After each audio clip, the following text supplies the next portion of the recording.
دا هغه پیغمبر دی چې د نمرود په زمانہ کې پیدا شوی او الله پاک پیدا کړی دی ته چې ته نمرود ته دعوت د اسلام ورکا. د چې څو وخت کې نمرود ته دعوت د اسلام ورکو نو خو بادشاہ او داسې بادشاہ چې د خدای دعوا هم کړی و چې زه خدای یم، چې هغه ډېر تنگ شو،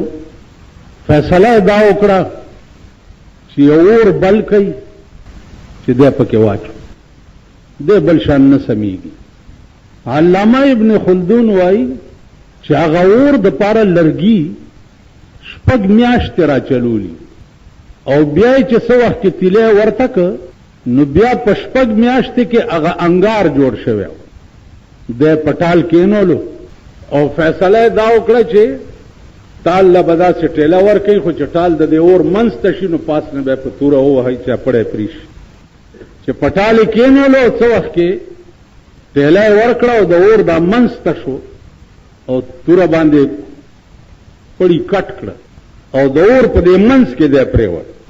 دنیا ولاړه ده حیران. دغه وخت کې جبرائیل علیه السلام راغی او ده ته وایي چې امداد درکم. هغه ورته نه،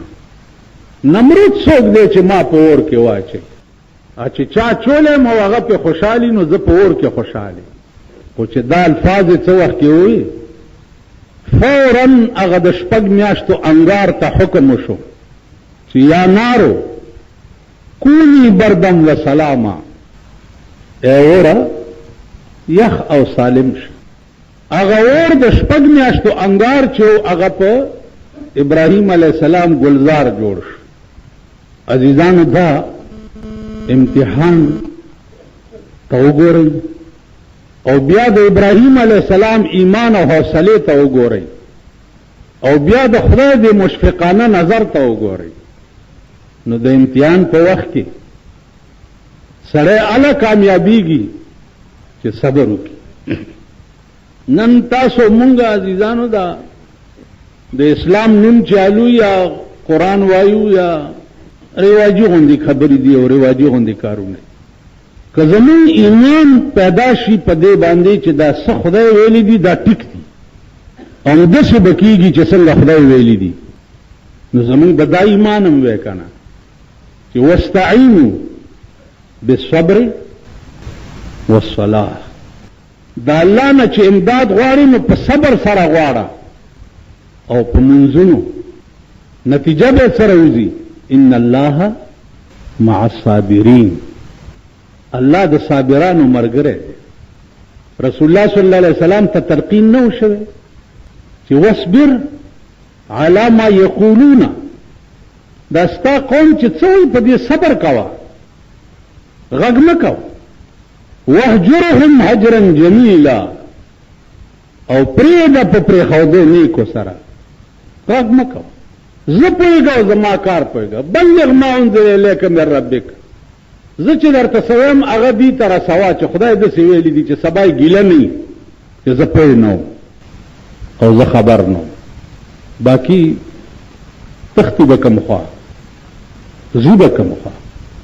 نو زما عزیزانو عرض مې دا و چې یو پیغمبري مشن چې دی هغه صبر دی د کافرو د وینا مقابله کې.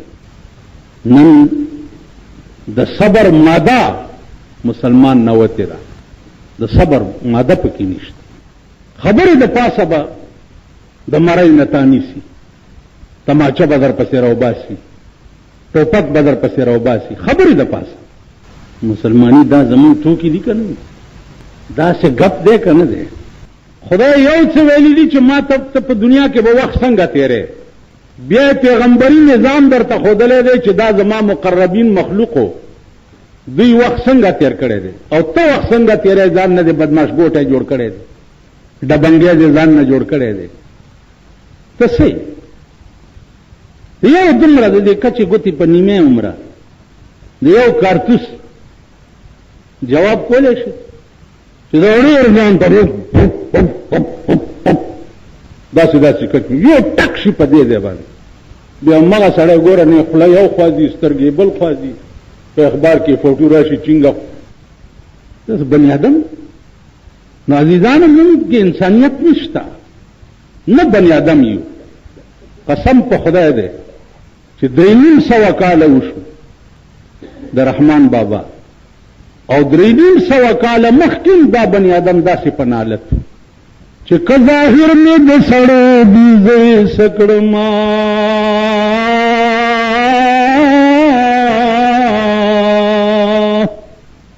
که ظاهر مې د سړو بیزې سکړما په معنا کې د چارپایو په حساب یم دا دنیا قصب خانه کړله خدای ماته دا دنیا قصب خانه کړله خدای ماته پای بسته ولاړ په غولي د قصاب یم غزا وشوه که گفتار کوم په جبه غزا وشوه که گفتار کوم په جبه زه رحمان چې کردار نه لرم کذاب یم زه له دې دنیا نه تللی په شتاب یم لکه پاڼه د خزان پابر کاب یم نه مې اصل د حیاتو د اوبو دی غرض دا چې د اوبو په سر حباب یم د اوبو د پاسه بړبوکی نی دا شی ما بړبوکی دا سونی چې غټه ښکاري خو ټپ چې ساس کې کرا پرېږدي ته بړبوکی ظاهر ستا که د انسانیت ته دا ګپ ته ته معنوي چارپای دا به تاسو ومنئ چې رسول الله صلی الله علیه وسلم په کعبه کې مونځ کول په کعبه کې ابو جهل لاړو د قصاب خانې نه اسخا لري راوړو په دې املا باندې ورته اسخا لري واچو د چې سر راوچت کو نو لاس اوچت وی اللهم اهد قومي فانهم لا يعلمون خدای ته زما د قوم ته هدایت وکړه دا ناپوهه دي پوه بش او د اسخا لري په جواب کې به مونږ دسیو تاسو به وکړئ پښتنو او لا پښتونخوا والا هم یې پرون یو کارډ راغلی نو انګریزی کې لیکلی دی او په د پاسه بسم الله لیکلی ده نو چې چا کارډ راوړی نو هغه ته مې وویل چې غواړئ پښتونخوا او کارډ هم انګریزی کې لیکلی دی خدای هم سټه وباسي نو لوی امام کارډ دی مینګه پښتانه مینګه پښتونخوا غواړي خو پښتو کې کارډ لیکه که نو عزیزانو داسې به وکړي دا بني ادم نه دي دا معنوي چارپای دي زما په خدای قسم دی زه چې د خپل ځان ته ګورم چې چېرته اوسېږم خدای خبر چې زه به کم ګړنګ ته ځمه زه به کم ځای یم اسفل السافلین کې به یم که د جهنم سکروټه به یم یو سړي رانه پرون تپوس وکړو چې جي موږ خو چې جهنم ته پرېوځو بس داسې سکروټه به شو خبره واوره د یو جهنمي بدن به دومره غټي چې د دې اوږې نه به تر دې اوږې پورې 1500 کاله مزلي 1500 کاله او بله درته ووایم همیشه دپاره زیات تکلیف انسان ته چې د دې سرمنې نه وي هره ورځ به اویا کرتې دا سرمن سوځي او بله به ورغوستلی کېږي بله به سوځي او بله به ورغوستلی کېږي بله به سوځي او بله به ورغوستلی کېږي دا ته مه وایه چې د جهنم اور کې به چې دی اذا وجده فتلاشا بس ختم شو یره بشي او لاړې او راغې نه نور به ورته غټېږي تاسو سپېړه یو مانده سړي ته هم ورکوئ بس یو ساعت به وي بیا به ټیک شي او یو ښه سرب سنډا چې هغه ته یو سپېړه په دې ملا ورکه 2 غنټې بیا سرمن سوځي داسې ده که نه نو تا به دومره غټ کي ورته چې د دې اوږې نه به د تر دې اوږې 1500 کاله مزلي خیال دې څه دی قسم په خدای دی چې زه یو دې ټکي دومره یرولی یم الله دې امان راکړي چې ما دا مسله لیدلې ده چې د قیامت په ورځ به الله داسې په قهري چې نه به وړاندې داسې په قهر شوی او نه به بیا داسې په قهر شي چې د الله غوندې عدالت وي او زمونږ غوندې مجرمانی او بیا د هغه د شان غوندې قهري څه به کوو دیو جنا جزانو پیغمبري خصلت پیدا کوي پیغمبري لار اختیار کوي کدا مخکې لار ځان ته صفا کول غواړي په دې چیلو او ګډورو مډورو والله که خلاص شي د 10,000 روپو د ګډ اغستو وس به وي او هغه به چې دی چې به د 1500 روپو چیلې وایي ستا خدای په دې نه پوهېږي سار د کور راوته من یو سړي رانه تاسو کوي جی چيلي باندې قرباني کیږي مالاو ویل خان په مال بس په یو ټکی ځان پوي کا ویل سر مال په سکوټر باندې ځان پسې خزا ګرځي په سکوټر درسته سوره کړی نو چيله بتاو خزا یو نسی جنت تک چيله کمزور دی نو تاو خزا به څنګه یو خزا د دم مالم بر سرای بورای ویل تالی دلې سمالدا در پسې سوره نه دی ګورم لویا دومانی بورای در پسې سورای په چيلي کې او د سړی وس کم از کم د سلو چيلو او د ګډانو دا غستو دي ما ته په چيلي کې چيلو میلو خبره نه ده دلته خبره د نیت تا ابراهيم عليه السلام دوش په خوب ولیدو چې قرباني وکا سار چر پاسه دو خان او ګډان حلال کا او چيلي حلال کا په بلش په بیا خوب کې ورته قرباني وکا بیا سارو خان حلال په درې مشپور ورته خدای وایي چې په خانو ګډانو نخلاصيږي اسماعیل حلال کا ا د 12 کالو بچی دی چې د اسماعیل هغه حلال کا ابراهيم عليه السلام ورته وایي لبیک وسعدا په دوار سترګو سار چې وختي را پاسه دو اسماعیل راو مشوره ور سره کوي اسماعیل علیہ السلام ته وایي چې یا بنیان انی ارا فی المنام انی اذبحک فانظر ماذا ترى اے بچیا ما ته بیگا خدای په خوب کې ویلی دي چې اسماعیل حلال کا فانظر ماذا ترى سوچو که سو اسماعیل ورته څه وایي دا 12 کالو بچي اور تو قال یا ابت افعل ما تؤمر اے بابا جانا الله چې سامر درته کړه دې ډېر زر کا کارو کا زر کا اسنه چې لیټ شو خدای درنه خپنش چاړه اخلا وی بچیا ته بسکه چې زه تعالی لوم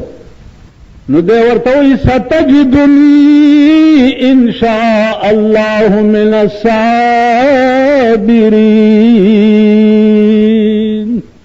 اے پلار زرد چې وګورې ما